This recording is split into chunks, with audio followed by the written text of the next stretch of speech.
Hey, you guys, welcome back. I'm back. I can't believe I'm back. Test. We just testing out the mic, seeing if everything in order. I've been having some trouble with the light, so we'll see how that goes. If you see a pitch black screen, I do apologize in advance. However, we just gonna have to roll.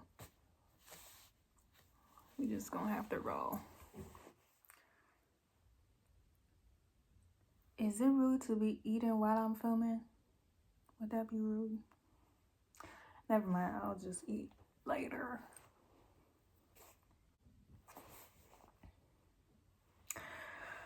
Oh my God. Why do I feel so weird every time I be coming on here? I feel like because I just have the longest breaks in between my videos. I'm planning on changing that. But other than that, hey y'all, I hope y'all doing well. I'm blessed myself, even though, child, this last stretch of 2025, I feel like was exactly that, a stretch. But we here in 2026, and I hope you guys had a great start into this new year.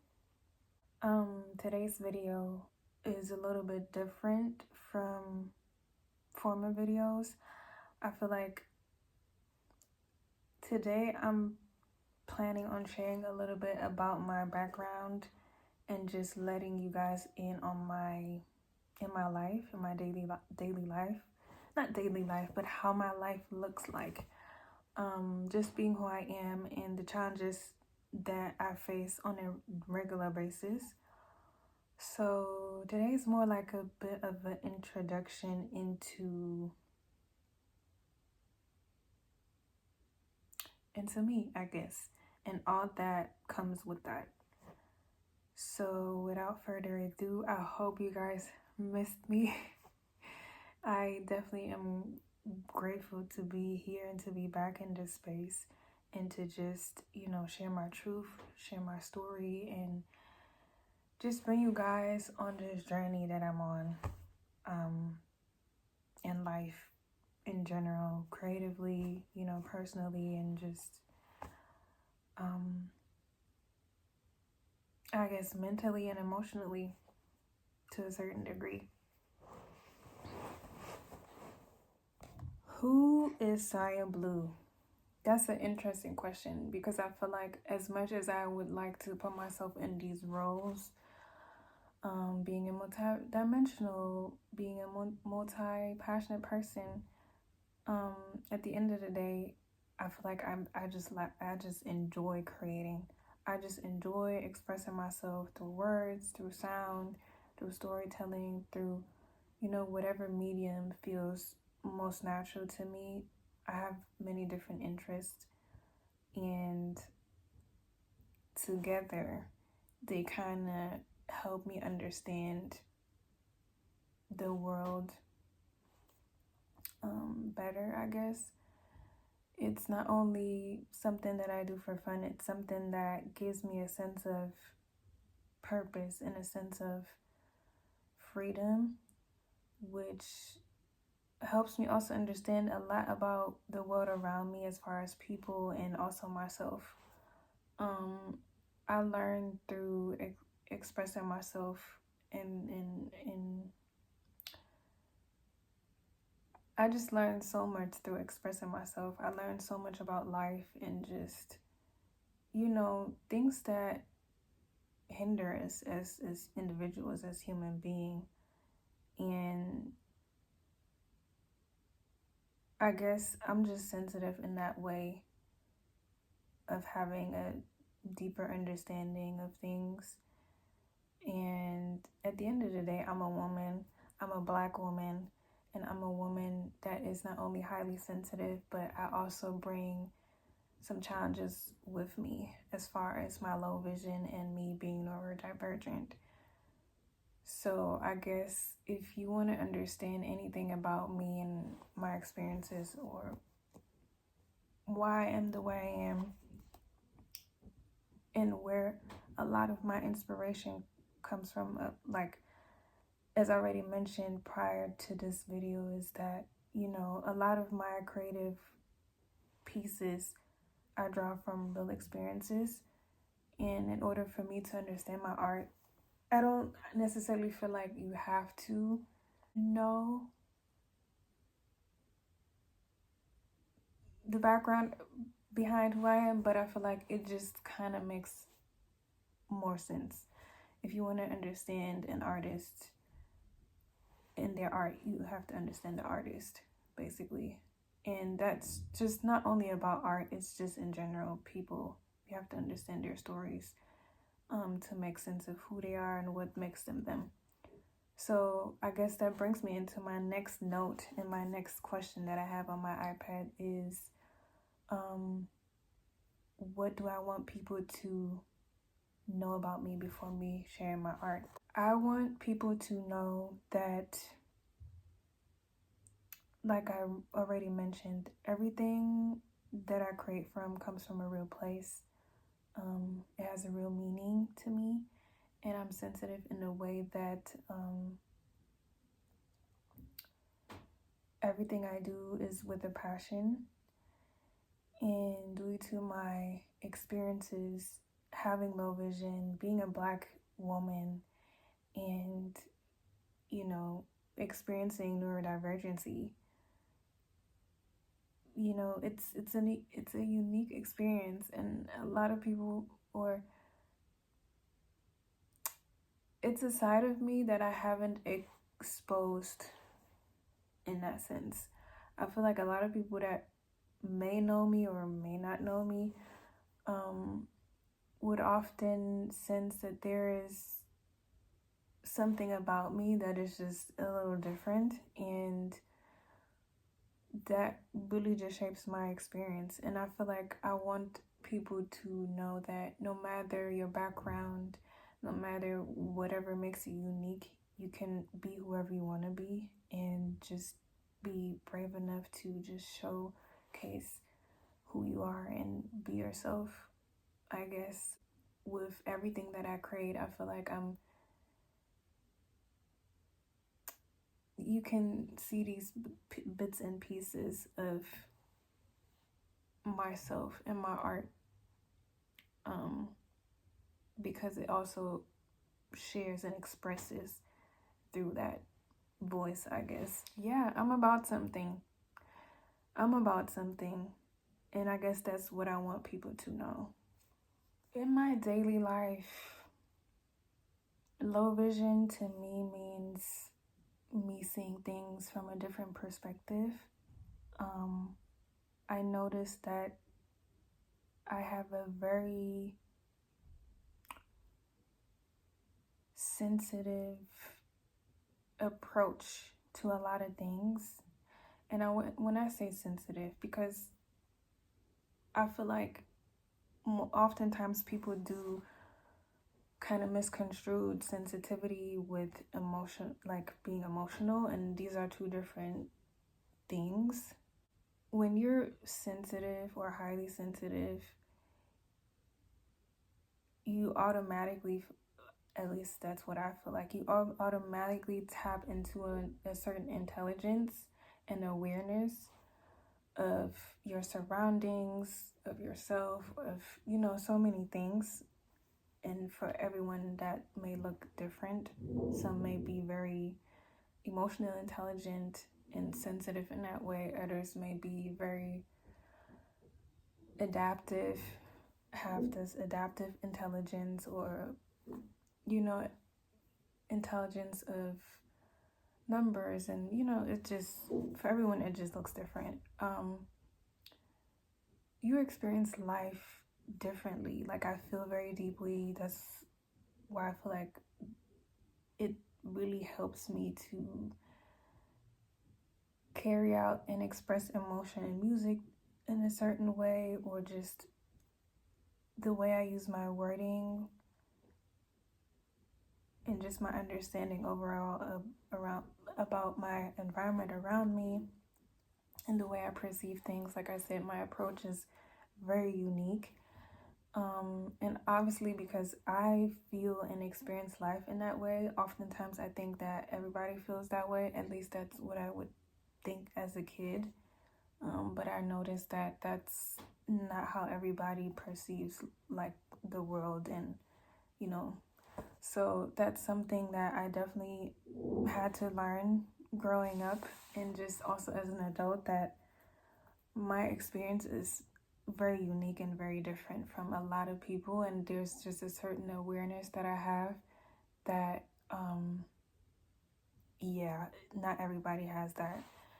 Not that it's a good or necessarily a bad thing, it just, is what it is. What I feel like a lot of people make assumptions about people with low vision that aren't true is that people that have low vision or are visually impaired or blind aren't independent. Like, they need to heavily rely on other people or, resources outside of themselves, which can be true to a certain degree. But I feel like people with low vision and are blind are very much capable of living a very independent life. I experienced it firsthand, and I'm a very independent person. Like, even though I may have these challenges and these hurdles, I still live my life regularly, which often people assume that how can you be a low vision person but you're moving around so independently, like you're literally,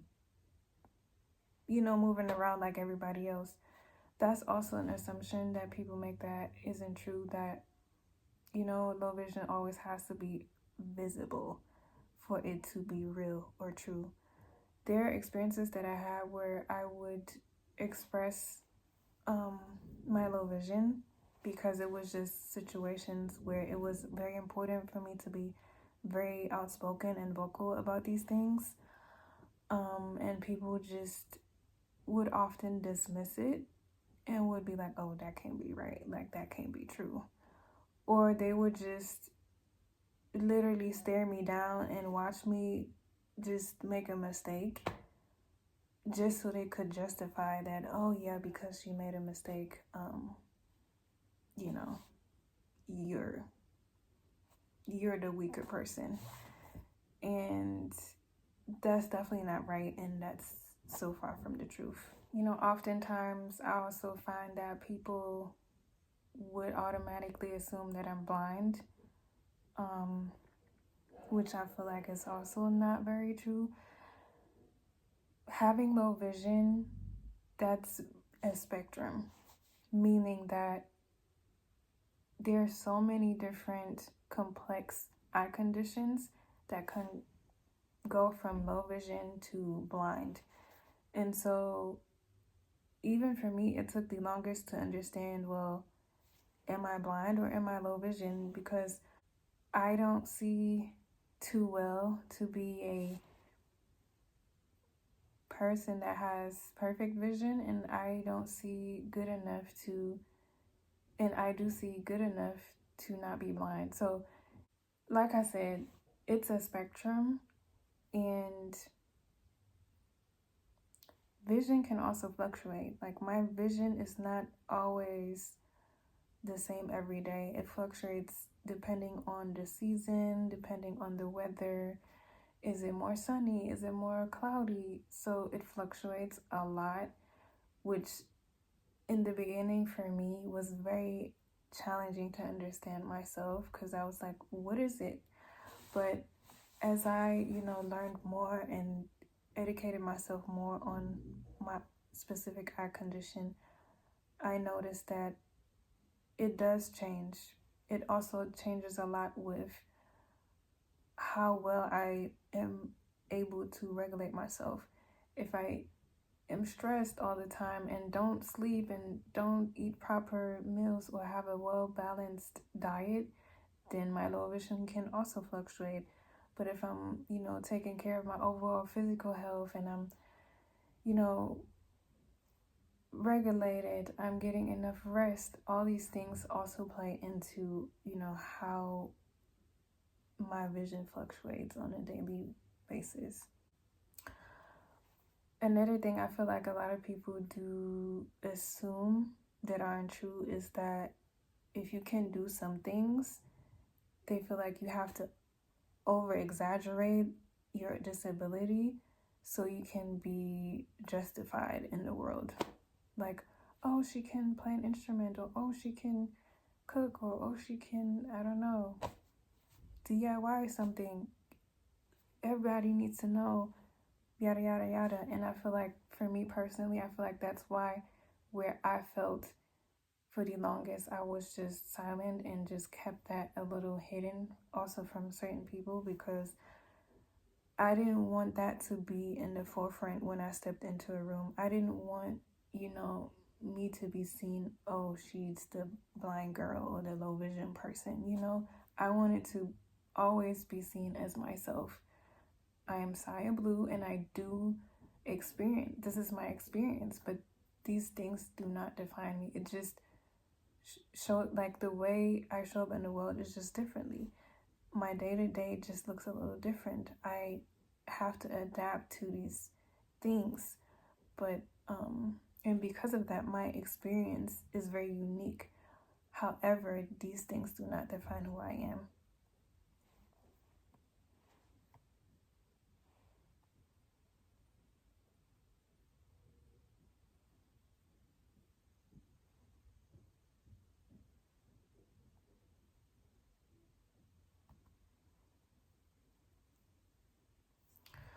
Also, certain assumptions people make is that, oh, you just need to get surgery, or you just need glasses and you'll be straight, like you'll be fine. And that's not the case. Like I said, low vision is a spectrum. Every eye condition is different and unique on its own, and comes with complexities that only the person experiencing them can understand. From the outside looking in, I feel like there's a lot of education that needs to happen to understand, or at least be able to get close enough to understand, okay, so this is how it feels like, or this is how it is. And that's what a lot of people misunderstand. It's a spectrum. It's not everyone has the same eye condition, and everyone's experience is different. That's why certain people do have accessibility tools that are very visible, others don't. And it also plays a role in where you birthed with this eye condition, or did it, progressed over time. For me, it's something that progressed over time. I wasn't born with low vision. It's something that I've been having since I was, I believe, 13 years old, but it wasn't really a hindrance at all. I was just wearing regular glasses, but over time it did progress. And from glasses, my vision weakened in my later adult years. I say later adult years if I'm like 80. But it progressed over time. In my late 20s, late 20s. And so I've been living with this for the last 5 years now. So it's not something that, I just always had or just woken up to. It kind of just was this silent background noise that I just never really thought it was a big of a deal, but then it actually became something more serious, and I had to look into it, and that was my experience. One of the most or biggest assumptions about low vision is that people think just because you have low vision, your life is over, like you're less capable of doing things. I don't know if I already mentioned that. That's one of the biggest misconceptions that you can have. Low vision people are very capable human beings that sometimes can work even more precisely in certain fields, especially creatively, but just I feel like in any field really. Yes, we may not be able to do everything or anything, but we're able to do a lot of things. And I just want to, want people to know that that stigma is just outdated. I feel like I do not want to make this video super long, so I will be coming back with a part 2, and we're going to dive deeper into the creative aspect of it all. I feel like just giving y'all a little bit of behind the scenes and all these type of things would be kind of cool and interesting. And we're also going to tap into the ADHD aspect. And yeah, I hope you can take away whatever, resonated with you, or just, have a little peek into my world. It is definitely a unique one. And I think that needed to be said. I wasn't ready before to come on here and share this side of me. It took some time. It took some healing. It took also some awareness. And now I'm ready. And I guess the takeaway from all of this is just to know that no matter your background, no matter your circumstances, you are bigger than this. And yes, they do shape your reality to a certain degree, but these things make you unique, and you have a voice. No matter, what your everyday looks like, no matter what makes you unique, we all have a voice here, and we should use it. And I guess with that being said, I'm gonna see you in part 2. Deuces.